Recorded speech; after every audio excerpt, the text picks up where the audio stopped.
All right, so I'm going to go ahead and call the meeting to order for the Housing Task Force here on Thursday, January 15th.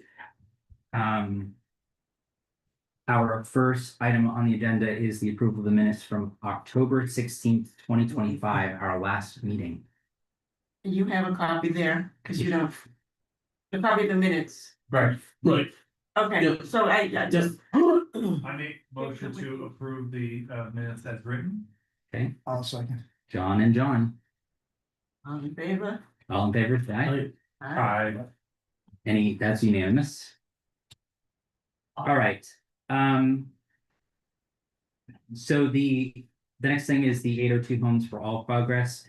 There is a lot of moving parts on this project. And it is taking shape very quickly. The next, I know when we met in October, there was kind of a lull, right? Because things were going to die down over September. But since then, the next item is the charrette, the design charrette. And that is where kind of the look and feel and input is going to be coming from. And I just got this has been going back and forth, but our date for the charrette is Saturday, February 7th from 9 to 11. What was the date? February 7th. It's a Saturday from 9 to 11. And they're going to be doing some advertising as well, so they can get public input. They have reached out to Regrowth Planning, Michael from Regrowth Planning, because this is going to potentially have a big important section in our housing workshop that is planned for April 9th. So Regrowth Planning is the group that the town has contracted with to do public forums and build the new town plan. So if you remember, we did a town plan to catch up with all of the state requirements before it expired, but then the plan was to then pick right up and not wait 8 years to build a new one. So Michael from Regrowth Planning has been advertising everywhere about the first date, which is the introduction at I almost said Mark Skinner Library, at Manchester Community Library on Tuesday, January 20th at 5:30. So that's going to be the introduction. And then they planned breakout sessions for different elements, and the housing one is Thursday, April 9th. So just again, that February 7th, 9 to 11, that was the 802. That's the 802 Homes Design Charrette. And where's What that? exactly is that? That's where they're going to, it's a 2-hour workshop to provide input on candidate home designs for the statewide Vermont 802 home effort. So they're basically looking for input from the stakeholders, both here in this room, as well as people in the community, designers. These are the designs that'll be like the design people pick from to get Exactly. grants. So they're gonna send those out in advance so we can look at them, or is they're just handing them out? There is going to be some pre information that's going to be sent out. I'm looking at it right here. There's actually an overview. So just so I understand again, the idea behind that is get it approved from a state standpoint and then filter it through the local levels? Yeah, so the idea is to take local design character, Local. design Okay. character, and use that as part of the effort when they make the final design, so that they may already pass all of our design requirements for design advisory or design or development review board, right? So types of lighting, or whether it's, a particular style of home or construction. The state, I think, is going to lean more on the efficiency areas and requirements for building code. But I think it's absolutely going to be crucial that we have as many folks there that want to input on shaping this so that it's not just a cookie cutter. I was gonna say, so, the design review boards already gonna have seen these, or no? No. They'll be just. No, this is just Right. so essentially we already know the breakouts of the types of designs that they want to do, like a 1 bedroom, a 2 bedroom, a 1 bedroom garage over two-car garage with a 1 bedroom above, those types of things. And then we'll then go in and kind of put the design aesthetic around it as they make the final plans. Will they have like a questionnaire or something? I don't know. No, It's something- ahead of time, maybe? Yeah, so I've heard go further and say, where is this meeting being held and Yeah. how Good many point. people do they want to attend to that? Because, do we want to put it out? Meaning, So- I can put it out to our whole business organization about whether they want to so be they involved with that. they have already put together the flyer and advertising for it. Yeah. I believe we're talking about doing it in here in the large room because it can hold 50 people. It has a big screen. But Supposed to be held here. right now it's going to be held here, yeah, because the library has not been reserved for this. That'd be the only other location that I could think of. But it's in Manchester. Yeah, it's in Manchester. When you say local design, so do I understand that each of them, because I think Hartford, there was a couple of cities involved in this. So is everybody gonna have a different design? Is that It's a great question. We're gonna have the same 10 plans. Okay. But we can tweak the design aesthetic of the plans. Yeah, I believe that is the case. Regardless, I don't think, for maybe Heartland, we're not gonna be. The ultimate goal is that these plans will be available for everyone throughout the entire state to use. We just get first dibs at them. Yeah. Right? Wow, they even say food and beverages will be provided, children welcome. Who's providing Oh, that? gosh. That's the Is that state. you? No, gosh, no, it's not me. You're welcome. Send that to me. Oh, Yeah, this just came through literally like, In that room? it came through 30 minutes ago. The acoustics are terrible in there. Yeah. Well, I'm curious to know if they kind of are looking for more like a real interactive space. I would, go ahead. So they're looking for 50 people, a room to accommodate 50 people with screen projector. They're gonna do a 10.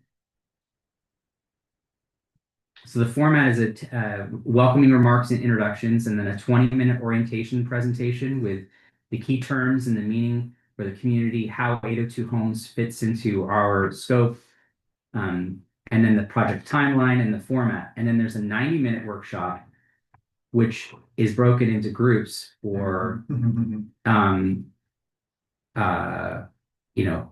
different home designs, each home design and self-directed comment options catch-all. What else? What did we miss? Are there any things that we should be adding to these homes?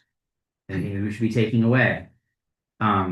It's going to be facilitated by multiple people from the state and from Uchiel, Rhode Island? Rhode Island, Boston. Yeah, What about the pool house? potentially. What'd you say? The problem is they The don't have a pool house has better acoustics than the Kilburn. Oh, right. Yeah, the only problem with over there, and it's what's almost always available, but the problem is there isn't actually a big projector screen. There's only that one TV. And Here, we could break out in this here. holds more people comfortably. That only holds like, say, probably 30 people comfortably. And then it's too crowded. Well, we had 40 there on Saturday, and it was okay. We had actually room for some more, but Okay. I'll give you. I'm sorry, go ahead. I was just looking at it from that part, which you just, that 90-minute session where they're gonna have people, having it there makes it harder for them. I think they should, look at the Manchester Community Library. Yeah. Or I can actually reach out to members to see if they'll be able to do it for them free.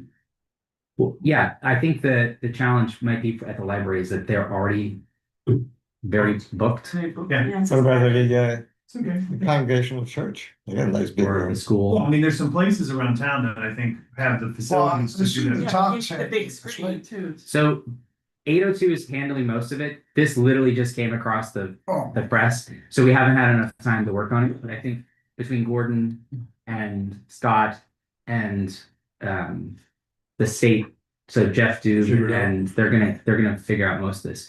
I'm hopeful. I may not be actually in town on the 7th, so I definitely want to be there. So I think it's exciting that it's coming along right along the same time as the town plan. Seems very fitting.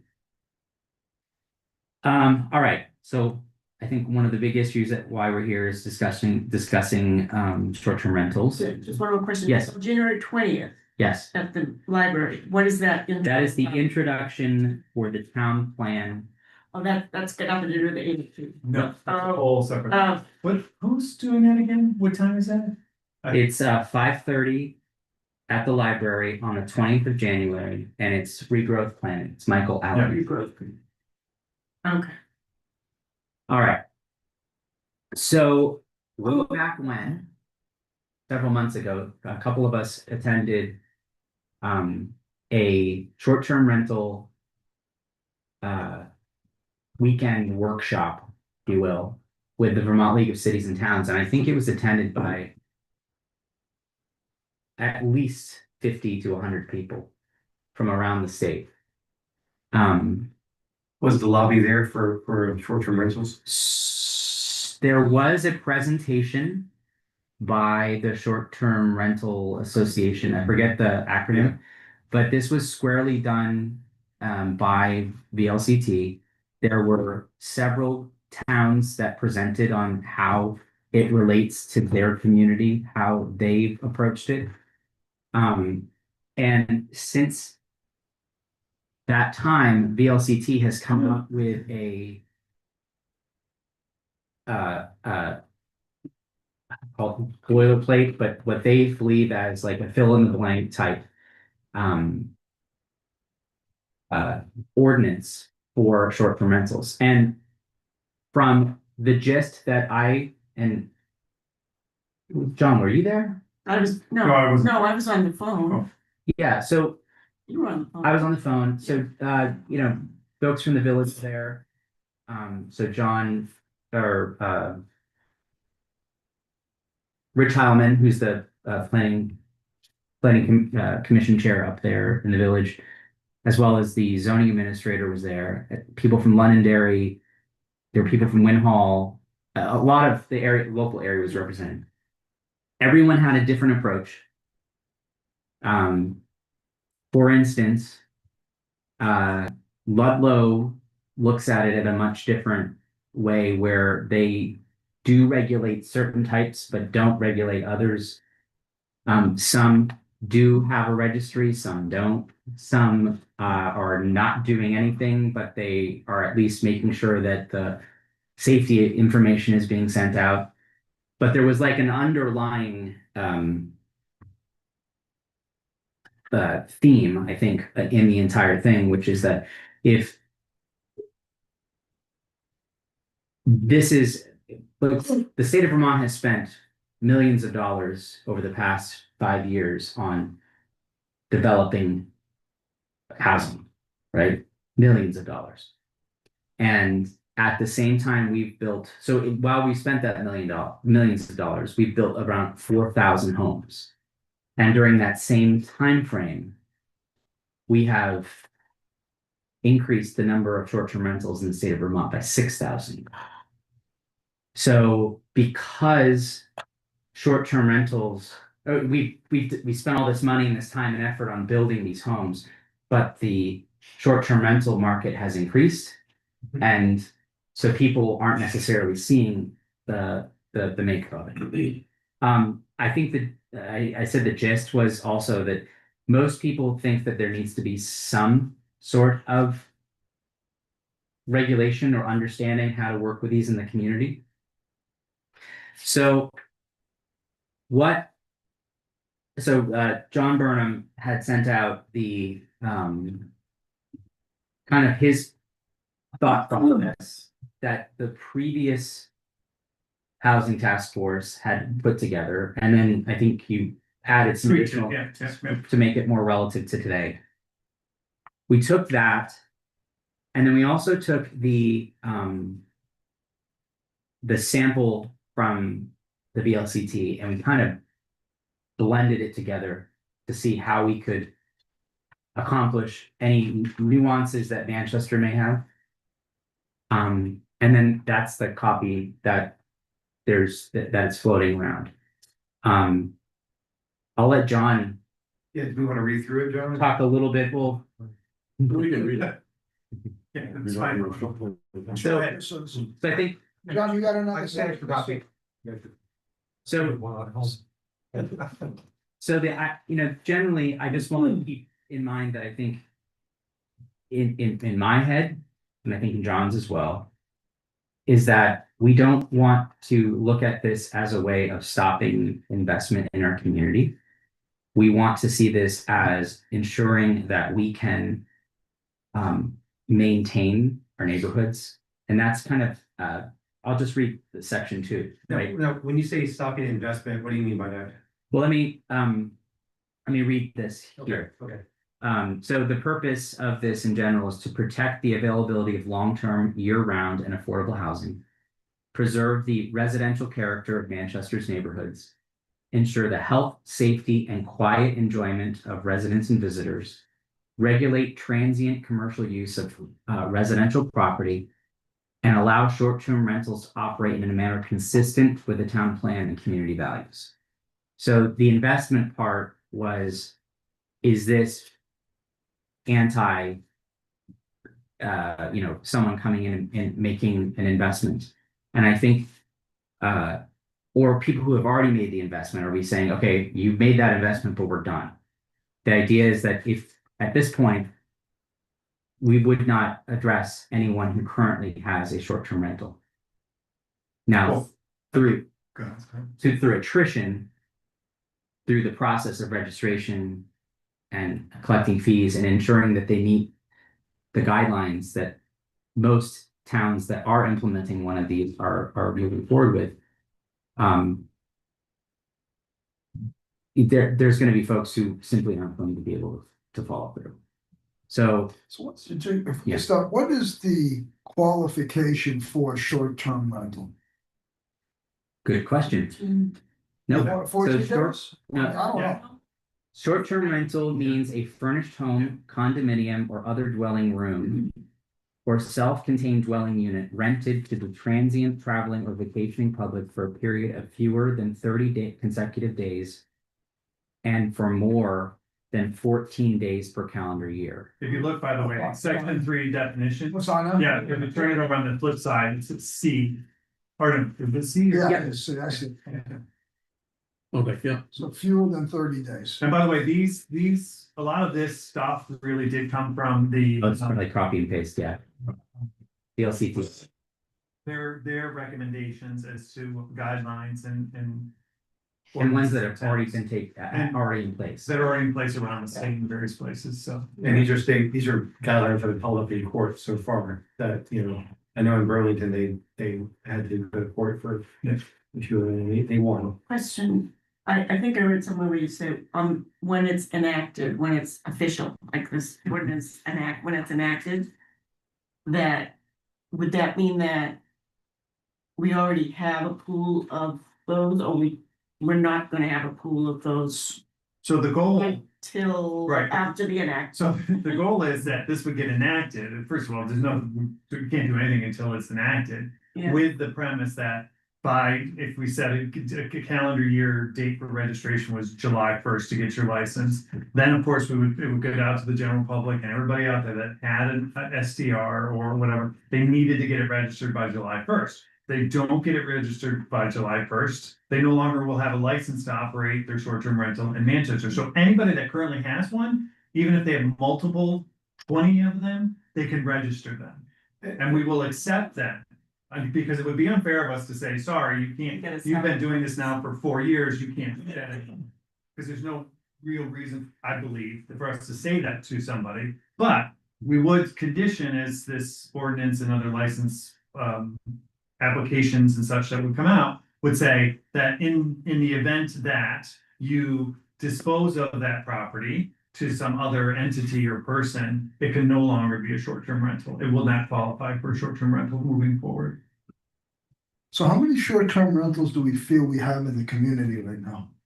The last number was 236. Now, you're saying, because you know, when she said that, I was out looking at this, so the other thing that, and some of those are in the village, so a good chunk of those are in the village, which. So this is just for the Manchester. Yeah, because I don't think we can apply this to the village.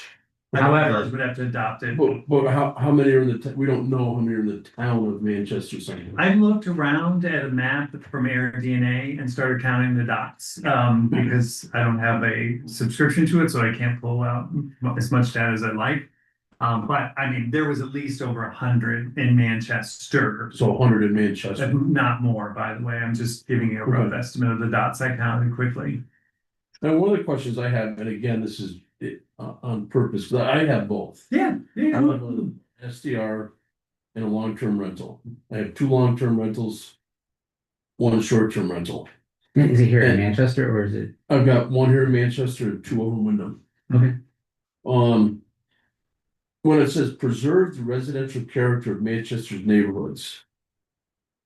And again, I think that the short-term rentals, I know from my perspective, they're a lot cleaner properties, nicer properties than the long-term Well, rentals. I don't think that's what it doesn't mean the physical Right, character. right. Okay, so what does it mean? It means, okay, so for instance, I had to call the police just a couple months ago on a house that I can see from my front porch because it was 11:30 at night and they're having a party in the back deck. It's a short-term rental. Yeah. And the police had to come and shut it down. And of course, the people didn't question it because they questioned it. There's no noise ordinance in place. Well, there is, in the state of Vermont. They, 11 o'clock, yes. but they police had to come and shut it down and tell them to, get off the deck, stop making noise because we had our windows open. It was a nice night. And the kids couldn't sleep. The kids were like, what's all that noise? I'm like, and so that's what they mean by the character. But again, It's if you look at where Habitat is on, what's it, or Jennifer? Jennifer Lane. I mean, the cops are there all the time for people, wild people, parties, drugs, all that kind of stuff. but that's So I'm just putting it out there that, that's the character of that neighborhood. Well, that's the key. that's the key. You got, and we just went through this, it's a So- specific neighborhood, and we just went through this in DRB. Right. That I assume you guys would fix. Yeah. I mean, but it's gotta be specific to the neighborhood that it's rented in. Yeah, my neighborhood, I know right now, I can tell you there are 10 ghost houses with no one in them. We also have 7 houses with a single person living in. There are 30 houses in the neighborhood. Now, of that 10, a lot of those are Airbnbs or short-term rentals.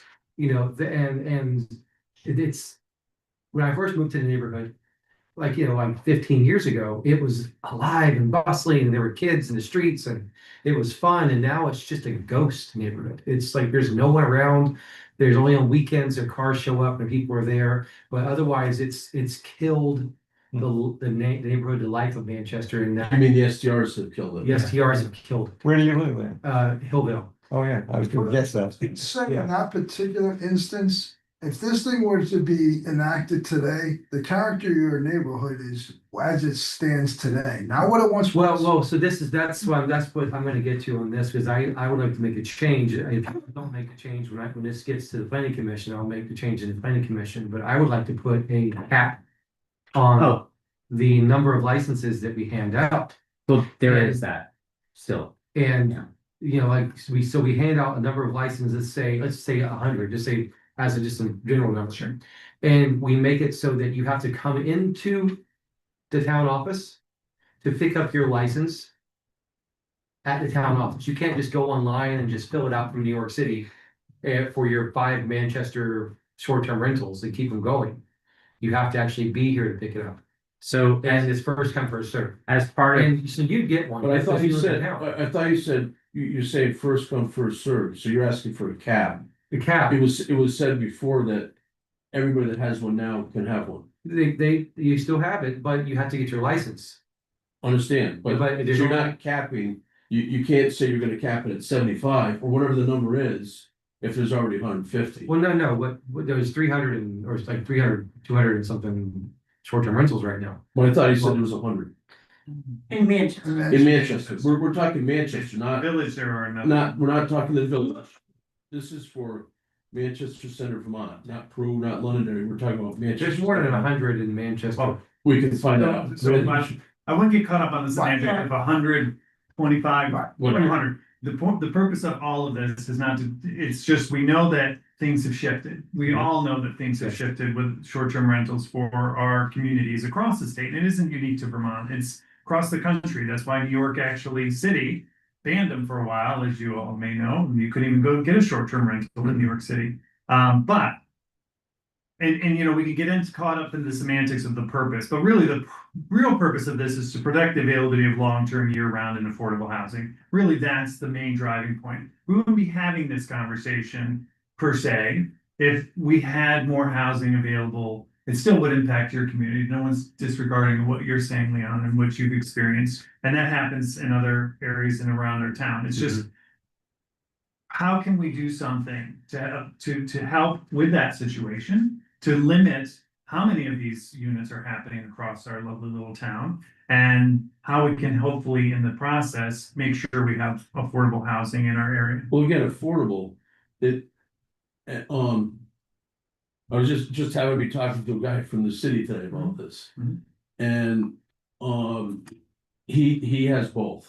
Mhm. He's got hundreds of them in the city, and he's got He's got short-term rental. short-term, and, well, the borough, I don't know what borough he's in, but Yeah. whatever, he has short-term and long-term. In his mind, the short-term is better off for the landowner, because you're guaranteed payment. Mhm. They come in for a night, 2 nights, 5 nights, whatever, you get your money. Long-term rental, especially with the state of Vermont. And in his borough in New York, you're screwed. Because if a person comes in, doesn't pay the rent, and it's the middle of winter, you can't kick them out. Mhm. And if they owe you money and they have nothing, you can't get anything from them. Yeah, So what happens, this is from his statement, what happens in the city is it actually raises the rent prices, not lowers them. Mhm. It raises it, because if he has 50 houses, whatever, and say 10% of them are the deadbeats, the guys who go and trash their houses, the guys who don't pay their bills, whatever. He has to include that, add that price, what he was getting for that, into the price of the other rentals.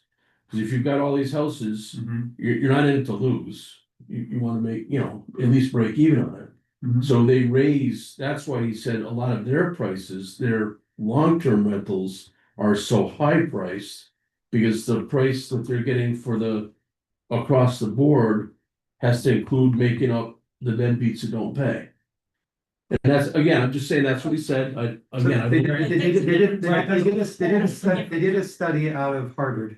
It was a couple of years, like 5 years ago, on STRs. And the STR study basically said that in towns with the proliferation of STRs, like a high number of them, it's 15 to 30% higher housing cost because of it creates a shortage.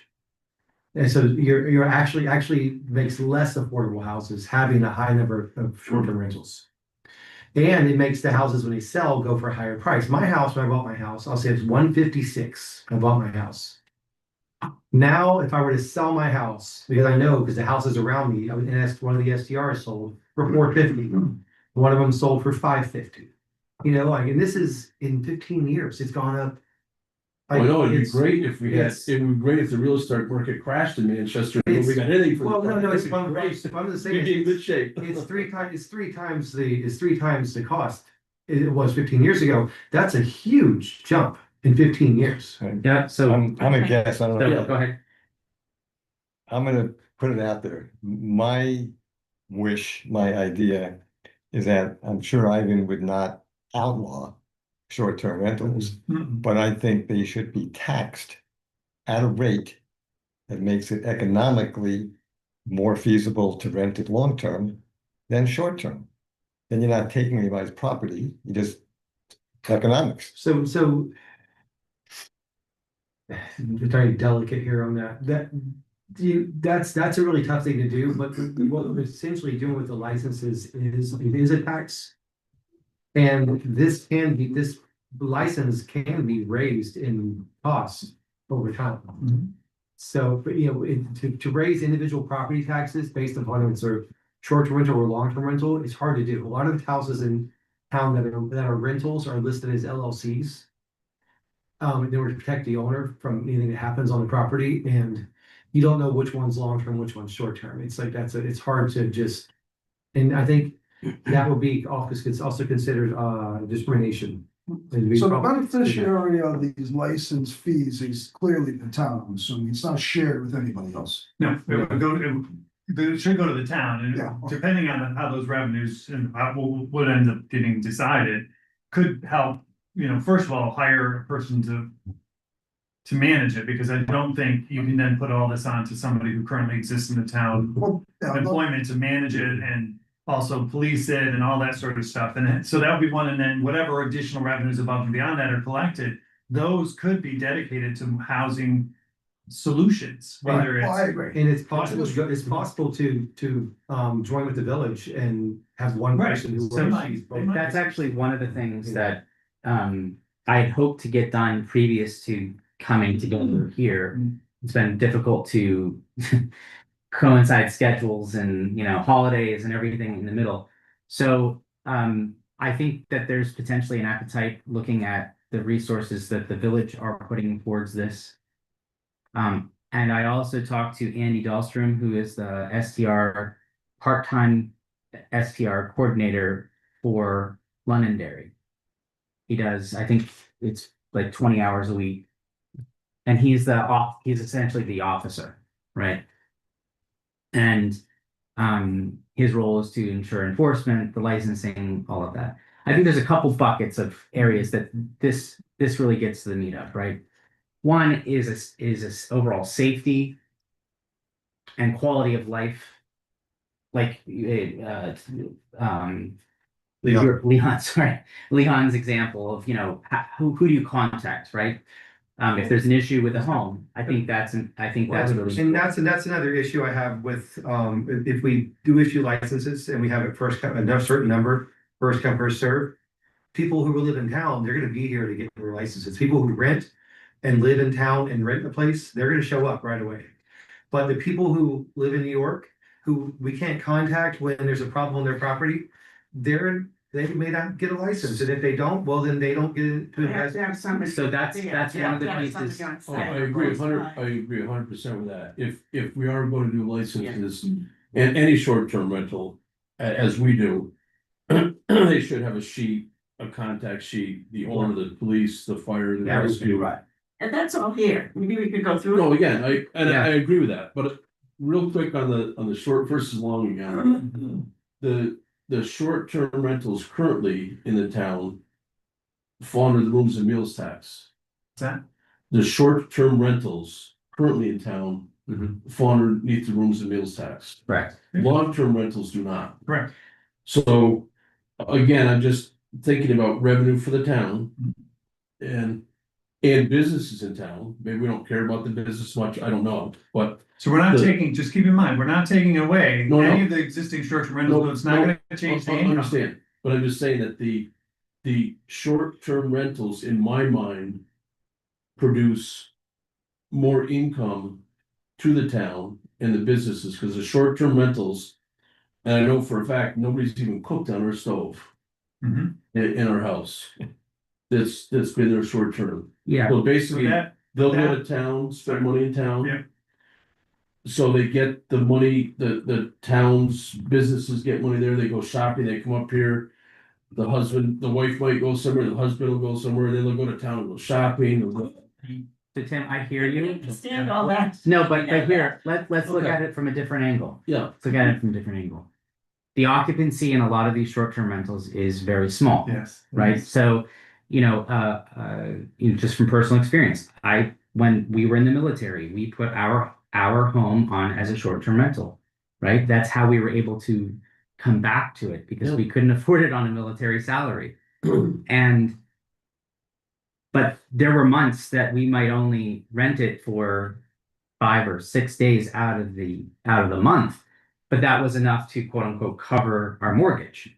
So if you take the 5 days that those people are in that space temporarily, and yes, they're going to go to the stores, they're going to go to the restaurants, they're going to go to the grocery store, they're going to buy things, and that's going to result in not only the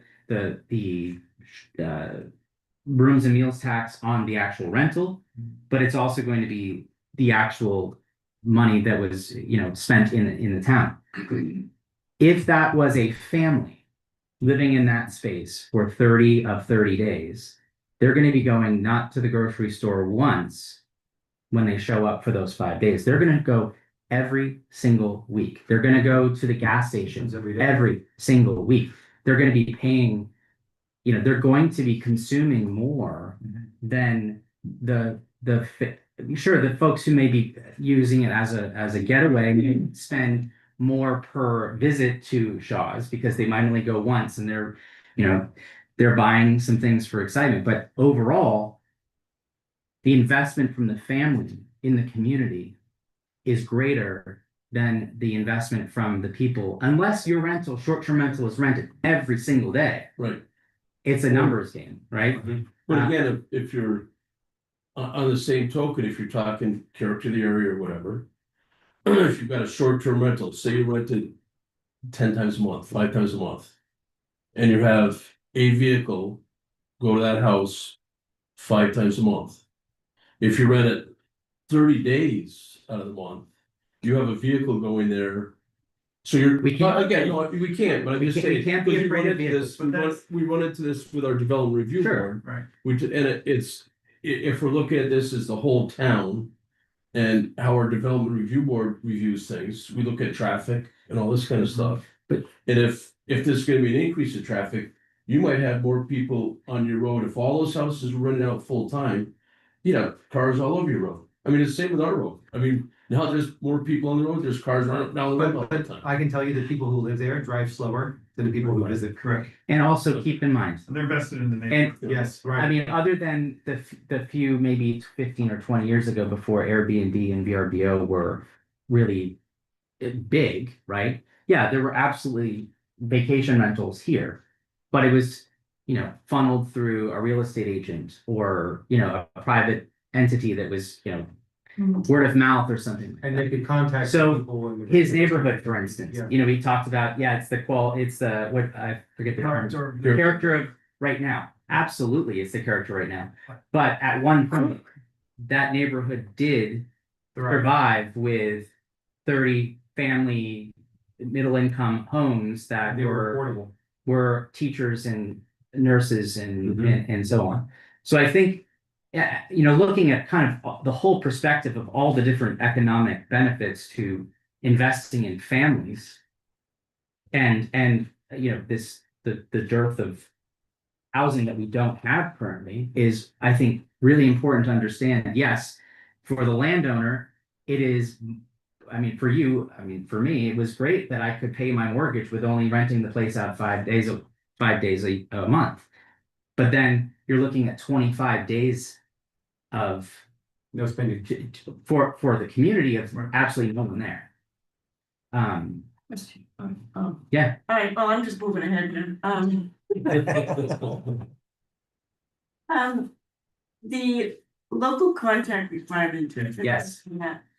Do they have to, if they're not here locally in Bennington County, you have to have a local agent? Right. Do those agents have to be registered, or do we have to know who they are? Yeah. What They their will, property? yeah, it is. Okay, so is that part And of the signage. So is it, the other thing that Jonathan and I did, there was a lot more stuff that came with that from, what is it again, the one? The LCD. The LCT, that gate, and it was like, I said, you don't have, I said, I'm not government, so I don't know how this works, but I don't think you need to spell out every single item on this. This is an ordinance, and that in the application, it clearly defines what you have to do, what signage you have to put up in your house. That is where you'll start to see what's required of you okay, in order to get that license. This is kind of like the ordinance is why we're General. doing it, and a very general look at all the various bullet points that we want to try to make sure people understand. then the application itself will be Okay. much clearer as far as what you're required to do, including that on the back of the door of your unit, it will have a sign, it will say maximum occupancy like a hotel room does. Yeah, yeah, yeah. It will say, here's the local contact person, blah, blah, blah.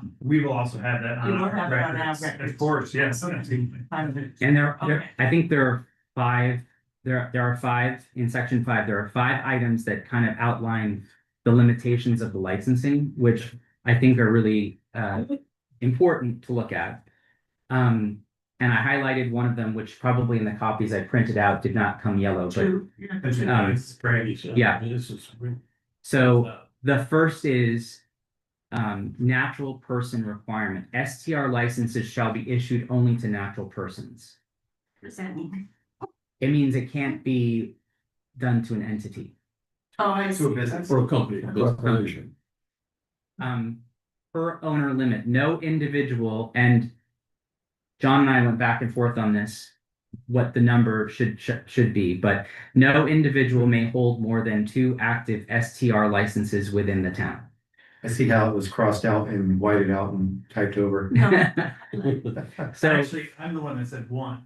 These, I just said. Well, I don't know, but let me explain to you why I said It- one, and going back to the point of that.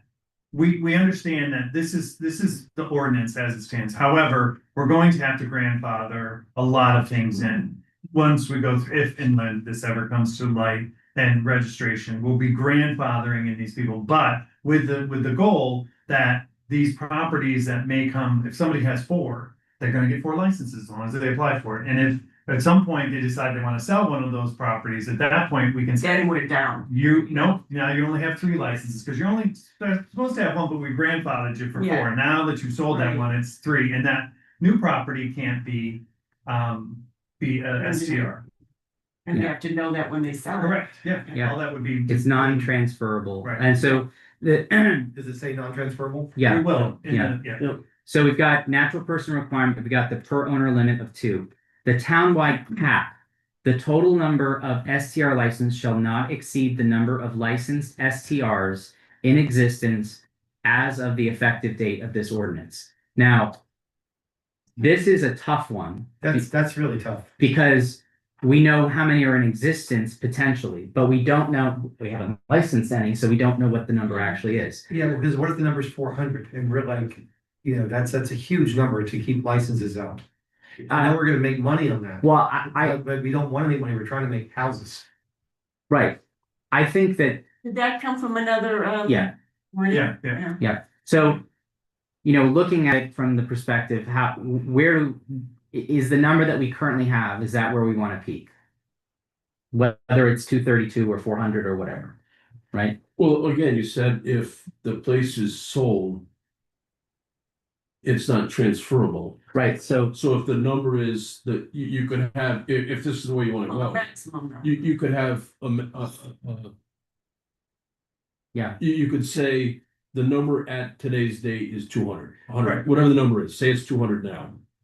And then someone thought about, eventually it can go down, because if you have 200 now. Yeah. And someone sells, you're at 199. But we don't, Come in and- but so what Or we're maybe saying not. is, are we gonna? If that's, issue- if you're trying to reduce. the Are we number, gonna issue new licenses? every year. Okay, No, what I'm saying is, If somebody sells 4, if, then somebody else can. Okay. if somebody new comes to town Hmm. and wants to buy a house and make it a short-term rental, do they get a license? well, again, the way I'm read this is no. wording it. Well, the way I'm wording it, if you have the cap right now. Is whatever we have in town, let's just pick a number, say 200. If I know exactly what you're saying, because if you're trying to eliminate the possibility. Of someone buying a house just to put it on the short-term rental list. If they're not already on the list, they can't get on it. Right, that's what it, That's what it says. that's what it says. But if it says there's a cap, if say 3 people sell, say 4 people sell, that number goes, we have 200 as a cap. We have 195 left, because some people sold, some people got out of it. I would say that would be our new cap. So as people sell, nobody else can come back So, on. so I've been dealing with this for 5 years in the planning commission. For 5 years, we've been trying to get this going in the planning commission. Right. Going up and down. Worked on. And we've had people, every time we started up, people will write letters to us and say, oh, we we sold our $1 million house in Connecticut and we bought 3 houses in town. We live in one of them. We have 2 short-term rentals. Please don't do this and all this. Yeah. And we're like, we're not stopping short-term rentals. Mhm. We're just putting a cap on Monitoring. monitoring it. Yeah, and it's great that you live here and you have houses, because then you can go there if there's a problem. That's great. But I also know of houses that we've gotten letters from people who live out of state, who do not live here, and they have several houses here. And they don't even come to Manchester. They just rent houses out of Manchester. It seems to me that if you don't issue new licenses and the license expires as soon as somebody sells it, Eventually, you don't need a cap. Eventually, there won't be any short-term rentals in town, There you and go. that's. Yeah. Yeah, But that's the problem is eventually, I'm trying to say is that's not, this isn't a good system because there won't be any short-term rentals eventually, because they're all grandfathered in now, and there won't be any new licenses issued. But we don't want it to be no short-term rentals. right, Because Yeah. Manchester, since its inception as a vacation town. for correct. And hundreds we of don't years, want that. to be- Has had short-term rentals. Okay, but So how are you gonna discourage people? So I say we just do a set number of licenses. And it's Cap. first come, first, yeah, cap, and it's first come, first serve at the office to fill out paperwork and get your license. I don't think that's fair to the people that have already done all of this over the years. And then there's actually, you said, like you just said, there's really 400 out there. We just don't know that, right? But And then we say 200 and then 200 of those people are out. So- And I don't think that's gonna be received well by anybody. But we have to look at it, we have to calculate the number of homes in our town, Which I was just the gonna. number of available homes for sale. And the number of rentals, if our short-term rentals are higher than our actual rentals or our homes for sale, then we have an issue that we need to deal with. Oh, And that's- So, And I know we're trying to make regulations, but we need to deal with the number and get the number down faster than 20 years from now. So How to sell. according to housingdata.org, which gets the data from Air DNA, Mhm. there are 2,871 occupied and vacant homes in the town of Manchester. And this is in September of last year, Occupied, so that's the total amount of homes. total amount of homes. Yeah. Occupied in vacant. Mhm. That's. That's total by amount of total stock of homes. Term that could It could be be. everything. So we're not. So But 10% of those sounds like they're short-term rentals. So 232 of the 2,871, according to this, are short-term rentals. My suggestion is I don't believe that we should be outlawing short-term rentals. No. We can make it very clear. Yep. I think that we need to set a target, a first target, if we believe that let's just say we believe that there are 232 short-term rentals, and we could decide whether some of those are in the village or not, but let's just say there were 232 and that's the number we're working with. Do we set the target at 200 as our first target? Or we set it as 232 and then set a graduation, so, But know, I mean, in our- I guess, yeah. do we understand whether the short-term rental market has been increasing or decreasing? It's been increasing. So It's- do you it's know not- the percentage of how much that's been? Yes. Yes. So what's the rough percentage? It's like 90% increase or. 90%. Yeah. Yeah, it's massive. It's 2019. It's, We're literally it's- from 2018 to present. yeah. No, 18 to It's present, almost 100%. but, No, Yeah. but I'm going what by Greg Color said the other day. Is that he's in real estate. He said after COVID, Right. the short-term rental market in this area has decreased. See, that's No, what- it hasn't. So, That is not, That is so not true. that's totally not. It's called- Who's on the line? Since 2019, it's been a. Yeah, Went I know. like this, and then like this. Chrissy, do you want to, Since 2019, it hasn't gone down. hold on one second? We've got Chrissy here. Hopefully we can hear you. Go ahead, you're on. Oh, no, I'm just listening in. I wait for a time to respond to everything that's been said. If you're looking for data and statistics, I do recommend you invite someone who's into real estate data and statistics to be able to answer some of these questions that you're swirling around with. So I think we need to establish what do we think that percentage increase is, because that gets to what the cap is ultimately gonna be. If it's been sliding, if it's been decreasing the way Greg is saying, You're it's saying, been decreasing. Is that what you're saying? Correct. So that right there, and here's the real estate agent. But Oh, sorry, no, we're Chrissy, saying- hold on. Chrissy, how do you know it's decreasing? Well, as the number one realtor in 2025 in your town, I mean, I know the stats. So yes, there was an increase after COVID. I'm just saying that it stands on AirDNA, which is Airbnb. Can't and rely on VRBO. that. Yeah, that's only AirDNA is only people that are on very limited few networks online.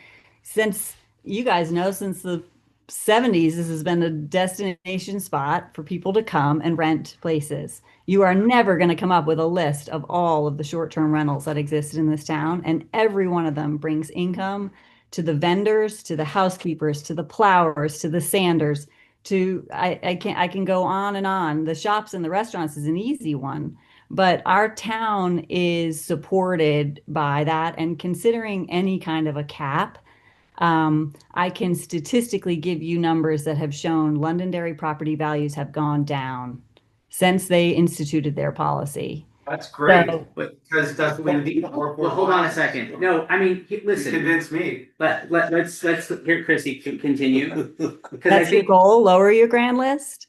I mean, Yes. no, I don't want, guys, seriously. But this is a discussion. Let's be respectful of each other, okay? The fact of the matter is that the cost of owning a home in this state of Vermont has increased significantly, okay? Whether that's from short-term rentals or whether that's from, the cost of labor, whatever it is, those are things that have led to the unaffordability of the state in the state of Vermont. but is it just the state of Vermont or is it the whole country? yeah, so I just want to jump in if we're going to talk real estate values for the town.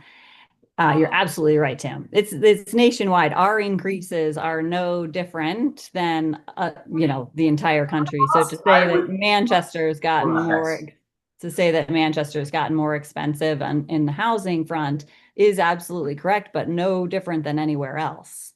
And what's the building cost a year or two ago compared to now? From $350 to about $800 a square foot. So again, You can the still building buy a house costs- for cheaper. Yeah.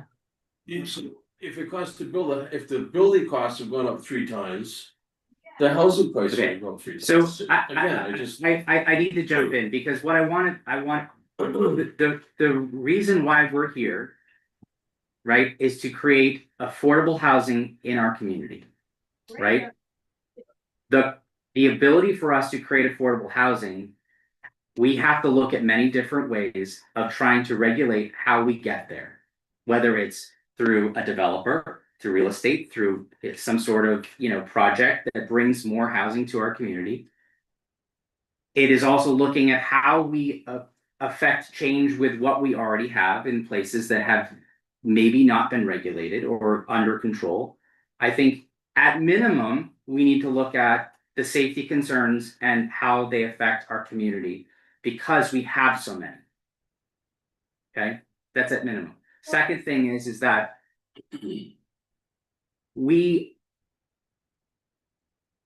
have to look at the ability for us to build more homes in our community. Like you're talking about how it's easier to buy a home or it's less expensive to buy a home than it is to build it. Great. That's not going to solve our problem because if we can't build more homes and we are continuing to increase the number of the availability of short-term rentals, if there's only so much pie and we keep giving it to a short-term rental, there's going to be less and less and less because we can't keep up building more homes fast enough to outpace the short-term rental. But Chrissy's saying different. she's saying the short-term market is lessening. So I guess I'm not quite understanding, and Greg Cutler, who's also apparently in real estate, is saying it's lessening. And I assume we're talking about since COVID, yes, Chrissy? Yes, and I absolutely applaud the group coming together and saying, how do we fix, the housing problem? You're doing the same, work that's being done in all communities, and it is really hard work to figure out, well, how do we fix the problem? But I can say that limiting short-term rentals, the owners that short-term rent, they're not going to year-round rent. They are not going to be year-round landlords. They are folks that rent their place, for a little bit in the winter and a little bit in the summer, and then they use them and they're parts of our community. Then I don't see any correlation to limiting short-term renting and then all of a sudden we having more year-round rental inventory. And I understand that, Chrissy. I think I'm also looking at it as it's not just short term. I'm looking at, like, for instance, the Hillville neighborhood, right? Those homes for a generation have been homes that have been available to purchase from someone who's entering the market, right? For the first time. Maybe it's, a young couple or a teacher or someone who's just moving to the community to be part of the community. And we're not saying that it necessarily could relate to a long-term rental. It could very well mean that it could be a house on the market for a family to purchase.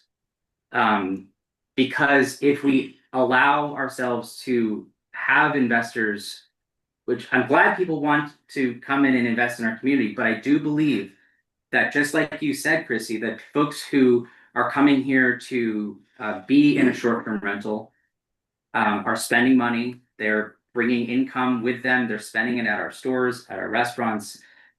Those families that are going to be occupying the people that are going to be occupying it, they're going to be doing it even more so, right? Because they're going to be here 365 days a year instead of a few. So Right. But you're not converting.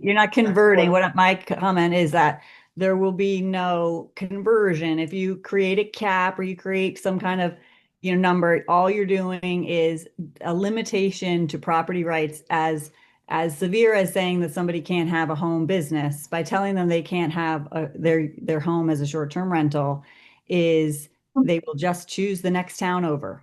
Okay, and I know that.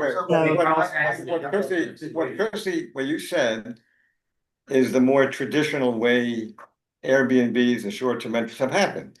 Where if I own the house, I come up once in a while, I use it. When I'm not using it, I rent it out. That's very different than a corporation buying a house and renting it as short-term rental as a business. Do we have a problem with someone owning multiple houses in this town and renting them out? If you pass this, do we have a problem with that? you have section A that says only a natural person can have a license. And if you have E, licenses are non-transferable, then you will eliminate the out-of-state speculators, the corporations who are buying the homes, because when they sell them, they have to sell them to a real person who can do what Chrissy said. Live in it sometime, rent it out sometime. It won't be a corporation. I don't know of any out-of-state corporation speculator type buyers. People come here to buy a house. Yes, they may enroll it into a rental at some point because they have some connection to here. And so if we have a problem with someone owning 2, 3, 4 houses in town and renting them and keeping them in, pristine condition to do that, I don't see a problem with that. I know those are homes that you're saying would otherwise be available as long-term rentals, and I disagree with that. Those would otherwise probably be empty. And instead it's not long-term rentals only. It's about allowing a family to buy a home regardless if it's at middle income or even high income, it changes the dynamic of the community in these neighborhoods by having people coming and going that are not vested in the neighborhood per se. You know, you've got the owners who might be because they come up and they spend a couple of weeks, but if you have just houses that are out there for rent temporarily, somebody could potentially buy that and bring a couple of their family and individual that is going to work, live in our neighborhood and be really vested in Manchester. Leon, you've. Well, the had your market's hand- quite balanced right now. You know, we're Sorry. seeing plenty of properties trade with financing. I'm seeing plenty of first-time home buyers. And I know that the numbers are not what they were years ago, but that again that's not a Manchester specific thing. That is a nationwide thing. But we've seen the market really come to a point where there is a chance for people to come and see a few houses. And I think everyone's perception of, oh, that something's, grabbed in some cash transaction and that there are, a lot of homes that do trade to people that are moving here for jobs. So it's not that doesn't happen. And you know what? A lot of them, if they, moved here for a job and then said, hey, I want to be able to take my family somewhere for, the MLK weekend. And I would choose to rent my house for that weekend to tell them they can't rent their house. We have a cap. That's a disappointment for, for town. 1 second, Chrissy. So I want to be very clear. I don't think anyone sitting here ultimately wants that scenario that you just painted to happen. So Leon, Leon's been chomping. Chrissy, you, do you make money off renting STRs? No, my firm does not do any short-term rentals. Nope, we do long-term rentals. So we do 30 days or longer. So how are you clear on the numbers increasing or decreasing if you do not rent them? So when you're in real estate in town, you know a lot about all the ins and outs of it, whether you personally handle short-term rentals or not. And so that piece of it is where I get. Because I'm on the planning commission. I look at these things, numbers all the time. And so I'm in there too. And I see the numbers have been increasing since 2019. There's been a spike in the number of Oh, for sure, from 2019, yes. We've doubled since 2019 our number of short-term rentals. Sure, absolutely, from 2019. I mean, that's COVID. So we had pretty much a baseline for 20 years, and then it doubled in numbers. So I can't see how it's gone down back to pre-COVID levels in STRs. No, I did not say that. Exactly. So we are making regulations now to get those numbers back down so there are available houses to rent. And I hear what you're saying, that people spend money, but I don't think what you're saying is really helping us make these choices. It's a hard choice to make. But we have to do it. We have to get rentals available in town. And they're being bought by people who are saying, oh, I'm gonna come here on weekends, I'm gonna buy an investment house and then rent it short-term rental to pay my mortgage. Well, maybe you shouldn't be buying this house here if you can't pay the mortgage on your own. Because these houses can be bought by families. And I'm sorry if you don't agree with that, but we are trying to fix this problem. For 5 years, I've been trying to fix this problem. And we are trying to fix it here right now. And what you're saying is not helping us fix it. You're giving us no answers, you're just giving us negativity. Okay. I really would appreciate it if you're gonna come here and talk over all of us, you would give us an answer to this. Okay, I gotta get going, please. So I have one question before I go. Maybe we should try to find out how many STR homes in the town of Manchester are owned by corporations. I would think that would be, Gordon can figure that out. Because if you go on the tax map, find out what the STRs, you can go online, Google STRs, whatever, Airbnb, find out how many corporations. Maybe we don't have a problem, maybe we do have a problem. The other quick question I had is the cost of homes, again, if you've got a home for sale, the reason the price of the houses that are on the market now, even not a new house, but if you've got a house, 1,000 square foot house, if you were to build it now, it's gonna cost $1 million. Or about $500,000 for 1,000 square foot house, minimum. So again, if you've got if I own a home and I wanna move to another home in Manchester. I'm gonna say, I gotta get some money, cause it's gonna cost me 500, just build a little dinky house, it's gonna be $500,000. I'm curious what Joe Miles cost. His was, I think we ended up, his was 4 something. But yeah, they said that the total cost, I think, was 400 plus a square foot. Yes, But a lot of Joe's was land was doing the groundwork. but everybody It has doesn't matter, to it do doesn't that. matter. Everybody has to have Everybody a house, and Frankly, I would argue that it's It's the probably cost. less, because he just had to connect to us, he didn't have to do a sewer, he didn't have to His do was water, it was all town. sorry I have to leave you guys, but I got. Yeah, I was gonna say 6:30. Sorry about that. So let's Thank you, Chrissy. let's come back here. I think that obviously this is Sorry about that. this is something that's being grappled with throughout, in communities that are like Manchester, so other places like that. In talking with data, I know, Chrissy, I don't doubt that there's a feeling. I mean, I've worked in real estate too, right? You get the sense of how things are. Like how many calls are you getting on a daily basis? You're tracking it in your systems. The types of homes that are selling, what's the average price of the sale, those types of things. Looking at AirDNA, let's just put that out there. AirDNA looks and scrapes the information off of, yes, 2 entities, but it is VRBO and Airbnb, which are the 2 largest bespoke, so to speak, services for Airbnbs. I didn't mean to say that. STRs. It's like calling it a Kleenex instead of a tissue.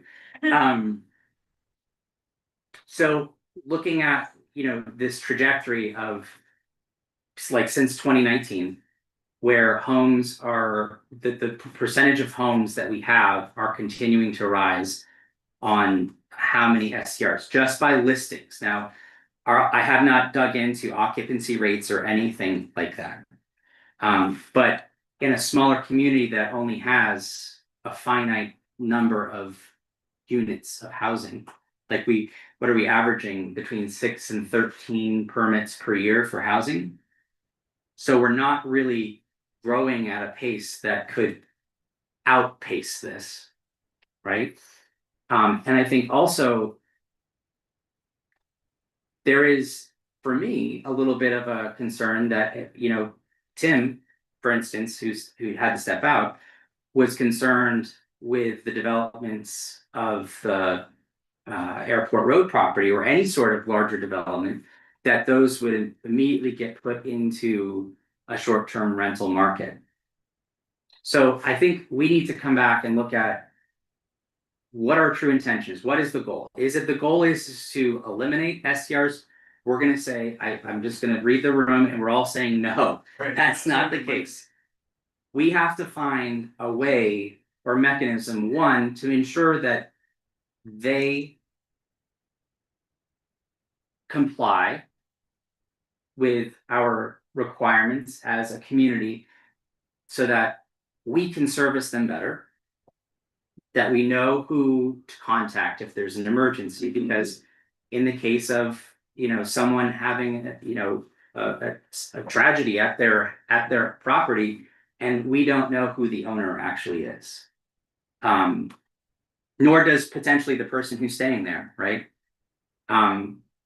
So I think that's one large section of this. And then we may find out that, at least to start, we could say, okay, let's start by implementing something so that we can start tracking and ensuring the compliance of all of these pieces, so that we understand how many STRs really are active in our community, right? We may find out that the number is 400 or it's 200 or whatever that number may be. So not necessarily setting a cap right off the bat, some sort of grandfathered language like that. First year is let's ensure compliance. Second year is understanding from there how it's affecting availability of properties. And I do want to make sure that it is clear. My intention also with this is that it's not just long-term rentals. I know that just changing a rental, saying you can't have this as a short-term rental is not going to turn it into a long-term rental. That would be a dream, right? But it is, I think if it would potentially discourage someone coming in to buy a second or third home in our community within reason, because I know we are a second homeowner community. State, like we rely on that. I get it completely. Higher taxes for those people. But I feel like if we don't just level the playing field a little bit and understand what we're working with, that we're going to continue to go in that direction, and we're going to lose the folks who we need to build our new homes and plow our driveways, because the snow still falls whether it's a short-term rental or a family home. So we're still going to need someone to come and plow, mow our lawns, and do all of those things. I guess I'm concerned that we feel that we limit the short term, we discourage rather the short term buyer, and the house is going on the market. What makes us think that those houses are gonna be affordable? My assumption is they are not gonna be affordable for that market. So it doesn't matter, I mean, it may go to a permanent home, it may go to a second home that chooses not to rent. The fact is that just because we limit those short terms and thinking we're gonna discourage owners to own them and turn around and put it on the market to sell, it's not gonna sell below market rate. So they did a study of this at Harvard, like I said, that the higher costs, where there's more short-term rentals, there's a higher cost housing. And the reason why is because short-term rentals will usually pay the mortgage for themselves. So if you can't buy a house and make it a short-term rental, it goes in the market. Well, if it doesn't sell in the market for a while, sits there for a while at a high price, well, guess what? They lower the price. And they lower the price, and eventually that price gets back down to where it's affordable for people to live there. Yeah, but my experience is telling me inventory is still low. Chrissy, what's your input on inventory today? Of real estate. Not short-term rentals. Inventory of sales we're in a better position than we were last year. Listen, you're in a better position than last year, meaning that you got more homes on inventory. Yeah, but and all signs point to increased inventory into 26, because now more people have a over 6% mortgage than a 3% mortgage. So there's less mortgage lock situation, and there'll be more inventory in the coming year. What about have you seen, or do you know of any correlation where the since 2019 or since COVID, where the average days on the market, how different is the average days on the market now compared to pre-COVID? Do you know that?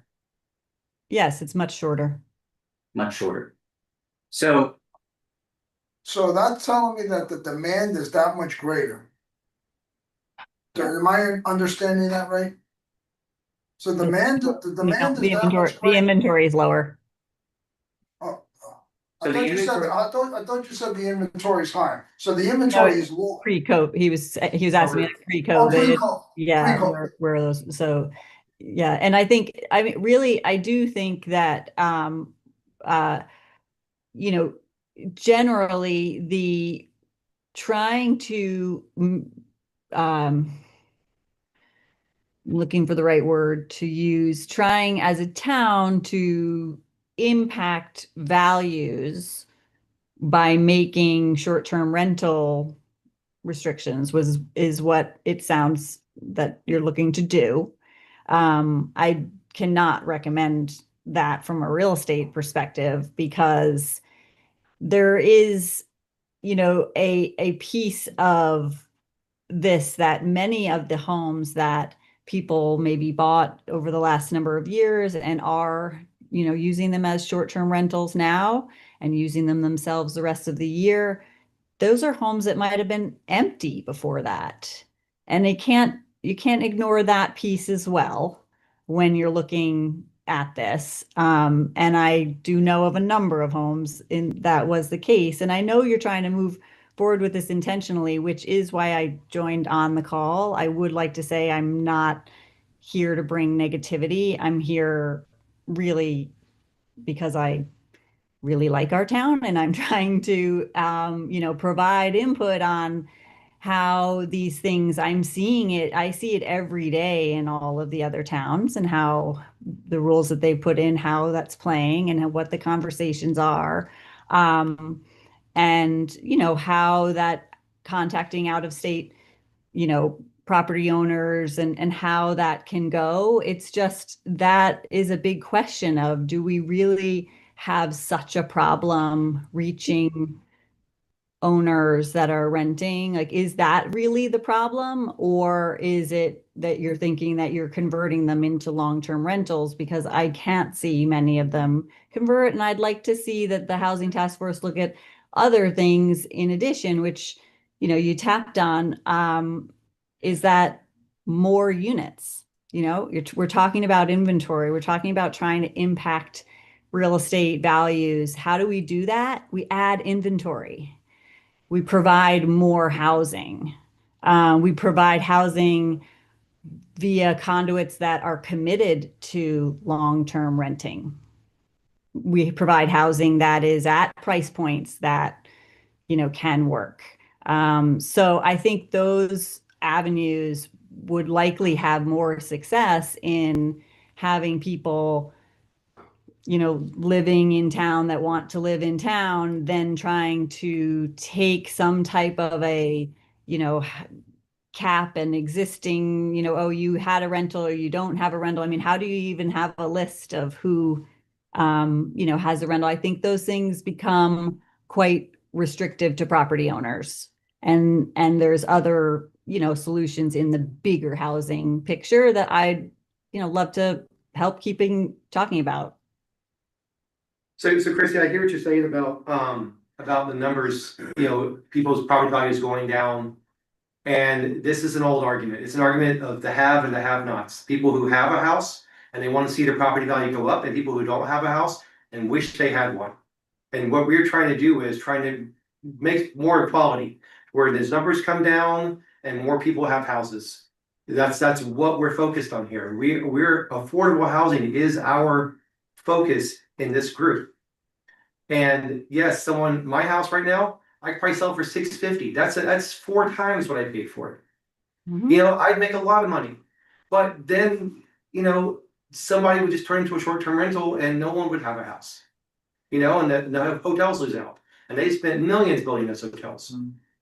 So it hurts businesses locally when people come in and just buy up all the houses to rent them short term. I hear what you're saying, but we have to get the numbers back down to pre-COVID levels of short-term rentals. That's the baseline for this town. It's sat that way for a long time.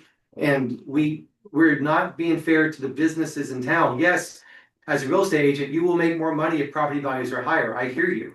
But we are trying to create houses for people.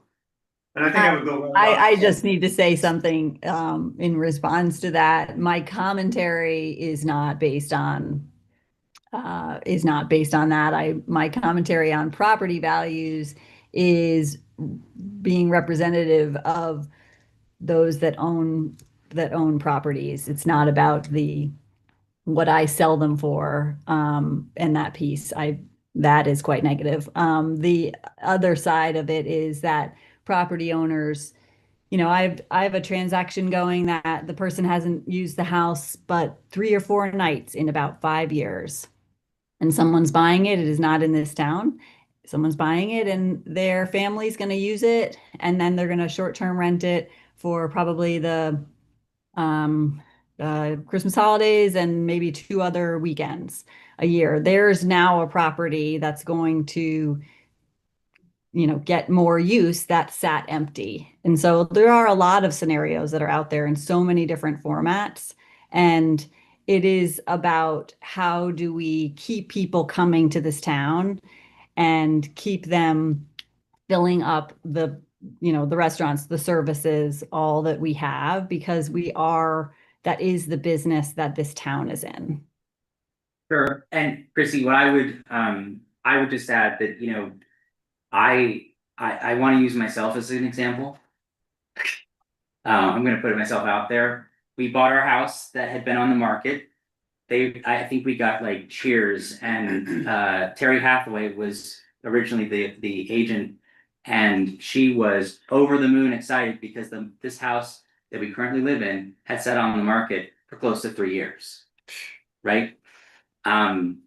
So that was in 2017. We bought it when, you know, yes, things weren't moving very quickly. Obviously, there were lots of homes that were on the market that were sitting for a longer period of time. But I bought the house for 238,000, and now, you know, I know that's triple the value in that home. But I am in a place right now as someone who dedicates a lot of time to the community, where I have a family of 6. And I can't move fast enough on some of these homes that are in a particular price range or of a certain size or in a certain location because of how quickly, the reason why I asked you the question about this, you know, how fast are the days on the market, right? Is because I personally put in offers on 3 or 4 homes over the last 5 years. And, you know, was always blown away by the full price offer at cash. Now, I know interest rates play into that. All of these other things play into that. But if someone has the ability to do that, the folks who have remained in this community for generations are going to find themselves increasingly unable to continue to stay in this community because my parents, if they decide that they can't keep their home anymore up, right? There's no place for them to go. I, as a family of 6, need 4 more bedrooms. I can't afford that because I can't find a home that's, one, affordable to me, and one that I could, you know, see on the market and then and potentially beat out someone who's coming here to use it 3 times a year. I'm getting calls on a weekly basis from people who have dug in our community through nonprofit work or you know, working in our schools that are saying, I have to leave. There's nothing, I can't, because their home is being sold and turned into a short-term rental. Now, I understand the idea that just because we put this in and say you can't have this doesn't mean that a short-term rental is going to turn into a long-term rental. But it does potentially mean that someone who may already have 2 or 3 homes might not have a leg up on someone who is looking to build roots in our community and continue to grow. I know that building more units is going to help drastically, right, to the bottom, to how we are able to accomplish this. But I think my other concern moving forward would be if we don't put some sort of plan in place as we do grow, will that short-term market, because it's such a beautiful place for people to come and quote unquote invest in, are we going to potentially put those more units that we're putting so much effort into building on that same trajectory to do that thing? I have zero problem with someone purchasing a house and using it and then you know what, I'm gonna go to Florida for a month and they put it on Airbnb for a month. Zero problem with that. But the key is that they're going to be here utilizing the home for potentially 11 months out of the year and providing value to our community, both economically, just physically being here, Working here. so and working, and working here. So this is an all of the above approach. We have to look at every different angle. And sure, some of these items that are in, this potential ordinance may be things that we would want to stair step into. But I think we need to continue looking at the lowest hanging fruit on some of these things, which may be, like you said, is the real reason that we're having problems communicating to landowners when there's problems. I think there certainly is an issue with the ability to enforce certain things, like a noise ordinance, or the folks who are there are, they're not going to be ultimately potentially the ones who are penalized. It's the landowner, right? I guess, do we think that by throwing a cap on the short-term market under this ordinance, do you think that it's going to reduce? Do you think that are we concerned that there's that much more of a demand? And that goes back to the question again, are we seeing more of a decrease, and what's that percentage decrease? I don't see the need to put a cap on it. At this stage, that doesn't mean a year, 2, 3 years from now, we may not revisit it. But if we don't understand it and we're looking to try to pass through an ordinance, why not leave it unlimited for the time being? You can always come back and readdress what that cap is when we learn more. I'm just not so sure that if I'm hearing 230 units, I'm hearing 100 units, I'm hearing there's not much of an increase, there may be a lot of an increase. I just don't know that we're gonna get those numbers without, frankly, putting things in place and then bringing the right people to the table.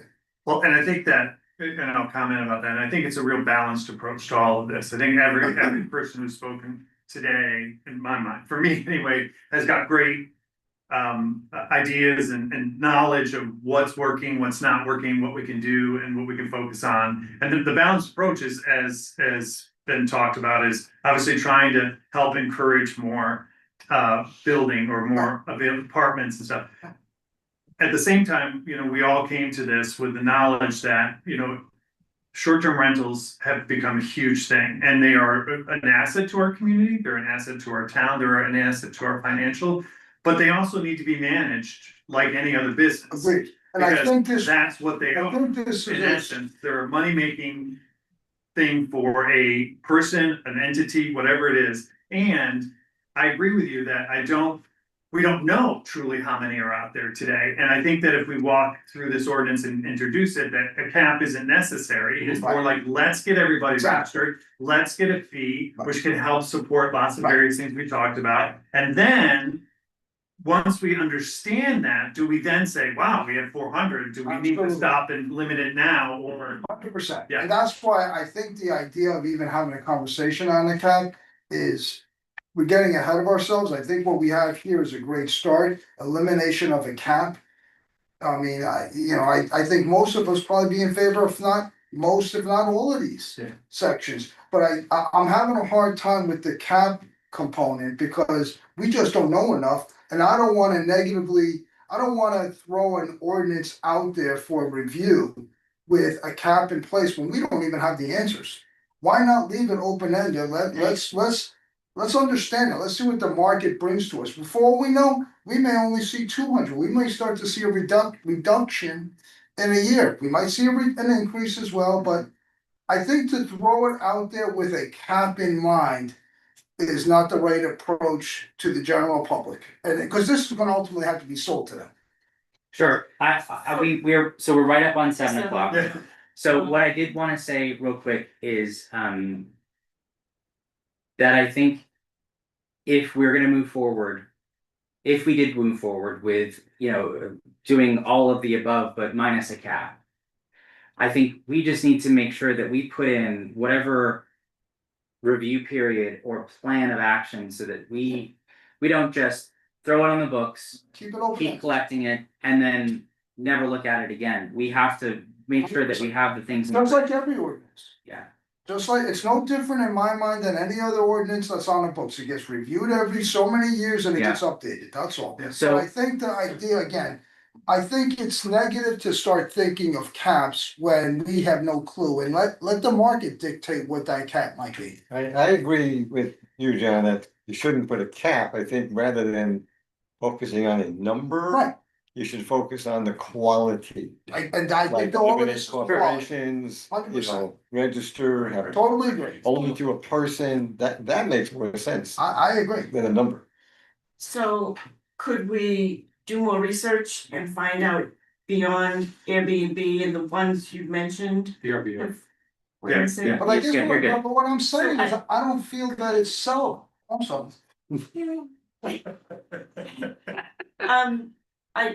I know you mentioned the main ones, the Airbnb, and should we expand that? And I will, happy to look. We could I try, mean, we sure. can try to come up with how many there might be out there. Well, I think Or do you think that? regardless of whether or not this is part of it's not part of necessarily cap, it's also understanding Yeah. what we are up against in terms of registration.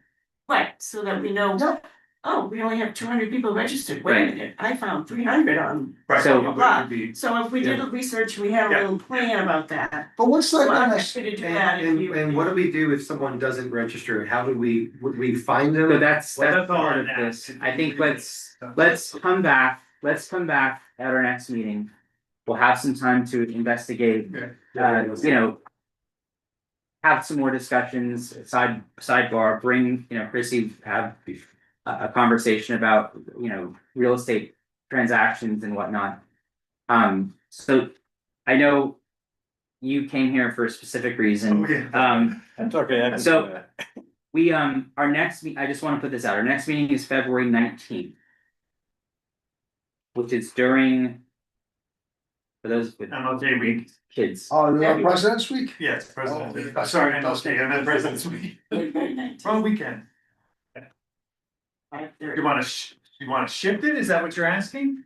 Oh, what do you mean, February 19th is not a Thursday? It is a Thursday, but it's President's kids are home, like, it's all, Oh, most schools are okay. out that whole week or a portion of. Well, maybe you wanna, So we, maybe you My wanna. kids are home at night anyway, so it's not, it's any different. It's a difference. Doesn't matter.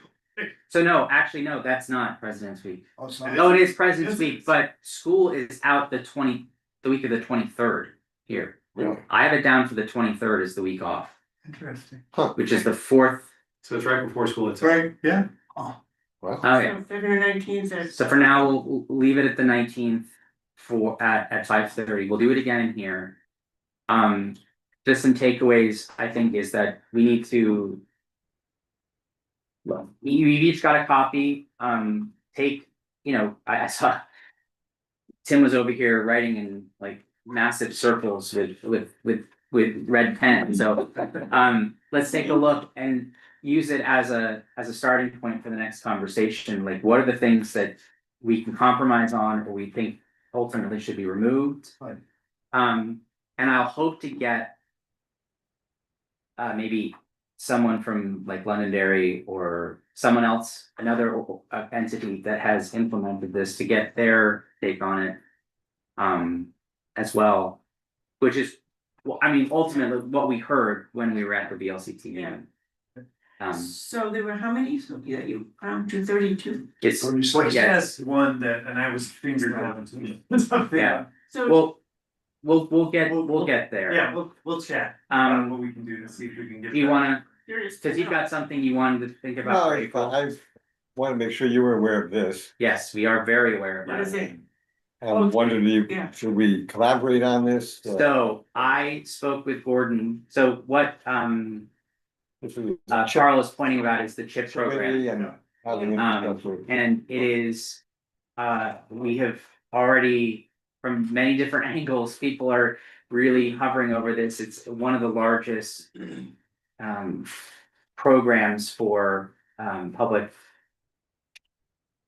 financing, so to speak, of infrastructure type programs for housing.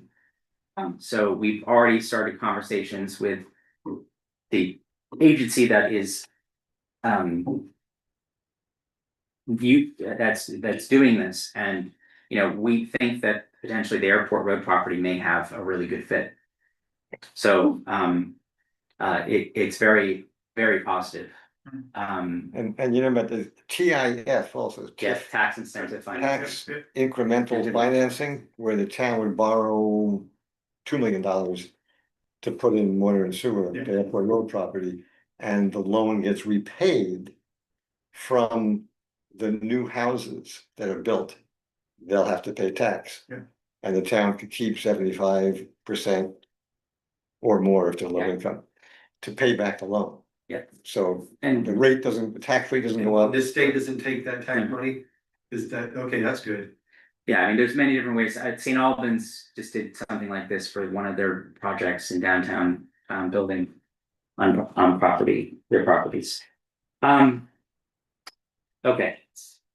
So just recap, we'll dig into, try to find, even if we just have an idea in our head what the number is a little bit more.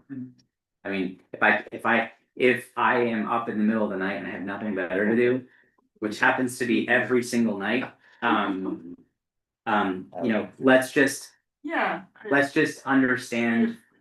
It's not gonna necessarily change if we're not talking about a cap or anything, it's not gonna change the conversation, it's the quality. Understanding what we're working with, and then we take that to the next step. So next meeting's February 19. We've got the town plan introduction on the 20th. The housing design charrette is on February 7th. And then the town plan housing workshop, which is where probably a lot of our input may come very valuable to that session, is on April 9th. The time has not been decided yet. What's April 9th again? That's the town plan housing workshop. On the night. By the way, number 5, was that something we talked about? Was that just creating a land trust, or is that? Yeah, So We never got to it. So we need to move that to our next next agenda. meeting, our next If meeting. not, FYI. I'll just throw out one more date, April 23rd, that's a Thursday. Debbie New, who is like the guru on federal energy networks, and her engineer, Jared Rodriguez, are gonna come. And we'll have an event at the library about housing and energy, and talk about federal April energy 23rd. networks, and April 23rd. April 23rd. All right. Hopefully, Kristen and Paul So can. first of all, we finally got to this discussion. Right, we spent pretty much the entire meeting on it. We're gonna be spending the entire next meeting on it. And ultimately, our goal is to do the right thing for our community and make the right recommendations. What we decide here is not what is necessarily going to be adopted. It is the recommendation to the planning commission. And which did recommend it to the select board, Right.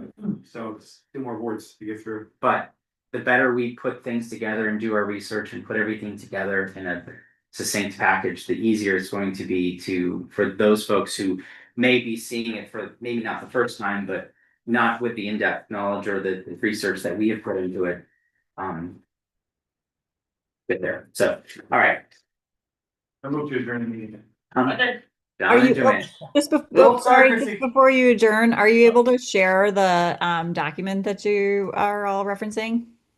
Yeah, it's public. So yeah. Do you want the VLCT Is version it and? where can I find it? If it's, sorry, I didn't. Well, because I haven't circulated yet, it hasn't